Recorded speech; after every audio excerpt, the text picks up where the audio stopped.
Quinshon not here and Jerome kind of fighting, coming back from that injury. How have you had to kind of adjust things there in that room over the first few days of camp? Yeah, the rest of those guys have been working their ass off. Super proud of them. From two rookies, Dylan, Monty, Pierre picking up the slack, and also taking Troy, who's our fullback, and kind of playing on the halfback a little bit. Those guys have been doing great. Has anybody? I mean, how much have you noticed that a guy like Dylan specifically, a young guy, kind of grabbing grabbing the bull by the horns and making the most of this opportunity? And that's what he's doing, making the most of all opportunities that's given to him. Being able to play him in the slot sometimes, being able to put him in the backfield, kind of moving him around, kind of dumping a lot on him to see how he can adjust. He's adjusting well. How have you seen him grow? How have you seen Dylan grow from rookie minicamp to now, even as representing the training camp? Yeah, he has really grown. Just looking at OTAs and where he came from, kind of learning the system. Like I said, kind of moving him around. Now we're into camp where we put the pads on, and protection is important, making sure he understands what he has, understand from the point to the read, what he has on the responsibility of his routes. It's a lot on him, but he's doing well. Now, when we talked to you in the spring, you talked about Dylan, kind of the third down role, receiving back, things like that. Does that change with Quinshon not being here? Do you have to sort of change his mission, I guess, here in camp and what he has to get ready to do? Not at all. In June, you told us about pajamas. Yeah, they're out of pajamas a little bit, right? Yeah. It's only been one day, though. Right. So what's your message now as we go to day 2, day 3 of the real stuff? Let's stay out of pajamas. Let's get back to the hard stuff. Now, and of course, Coach is doing an awesome job with the schedule, being able to put these guys in those situations and see how they're going to react. Yesterday, of course, the first day in pads, I thought that those guys did well. You want to continue to build from there. It starts there, but you want to build. And today we have, of course, shells on, so it won't be in the pads. The next day we come out here and hopefully we get an attack on them. When the guys are doing the 35-pound bag, the kind of mistakes, where does that come from? I've never seen it. Yeah, well, O-line has been doing it for a long time. Sandbags are used for protection. So you're able to take the sandbag and hold it in front of your chest, maybe about 6-7 inches off your chest. You're able to move your feet without crossing over. And the weight of the sandbag represents the defender. You seem to enjoy that more than my guys. Well, I enjoy it every time I come out here between the lines, but I can't do it. Yeah. You said that things didn't really change for Dylan, but in his roles out there with Quinshon out, with Jerome out, have you maybe seen more from him that maybe changes your perception of what he can do? Maybe not just the 1-2 punch, as the 2-punch. Has he shown you anything extra? Well, yeah, it picks up from the reps, of course. When you start to put him out there and give him more reps, and in those situations, no matter if it's third down, no matter if it's first or second down, being able to see him more is definitely a blessing for him and for us. I think that just going forward, we'll continue to give him the ball because he was a hell of a runner in college. So we're looking at everything right now when it comes to Dylan. You mentioned you can't come out here and do it anymore. That's why you like it. That's why you like it. How did you manage the identity shift from player to coach? Yeah, it was tough at first when I walked in. I never forget getting a phone call from Andy Reid. I remember Andy saying, "Hey man, I thought when you played you could be a coach." And I was like, "Nah, not me," But being able to come in and do the minority coaching program and getting a chance to spend time with coaches that was on that staff when I was there, so I was able to come in and immediately see some coaches that I had a relationship with, built a relationship with. And was able to go out there and watch them do it for so many years, coaching me and also coaching the young guys that were there. I was able to catch on rather quickly, and I understood how to do it as a coach. We don't know a lot about Amani. He's obviously getting more reps than he was supposed to. What is your impression and what's your message? I love Amani. I love the physicality that he brings to the game. He takes this thing seriously and hard. He's hard on himself. Which you love players like that. Sometimes you got to back them up a little bit because they're so hard on themselves. But he's one of those guys that it means a lot to him, no matter what position he's playing. You were asked about the sandbag drill.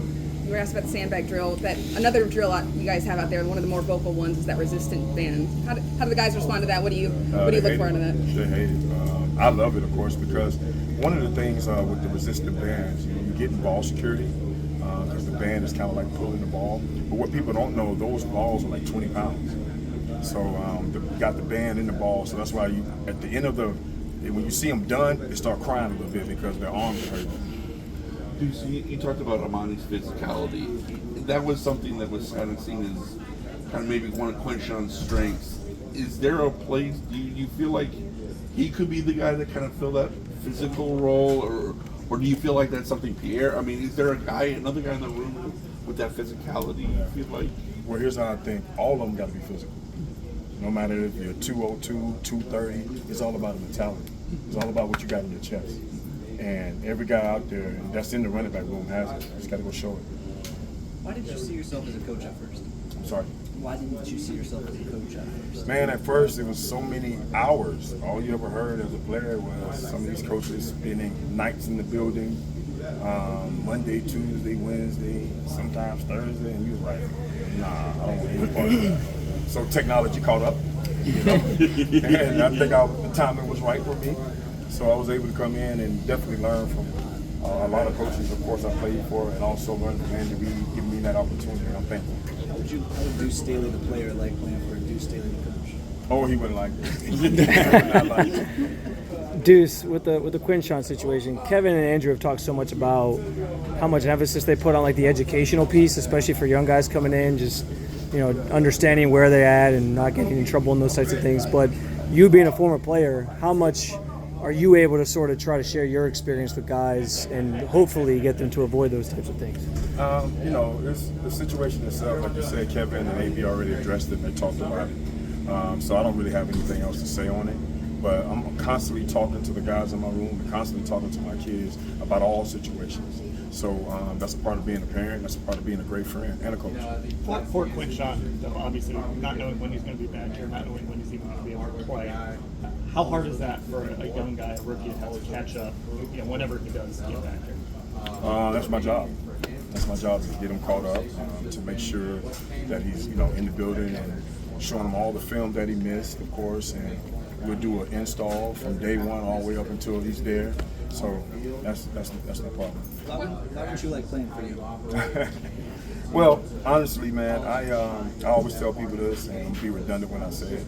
I remember, some of my playing days, I was an average player with a cool name. So that means I had to try to outwork everybody that was out there.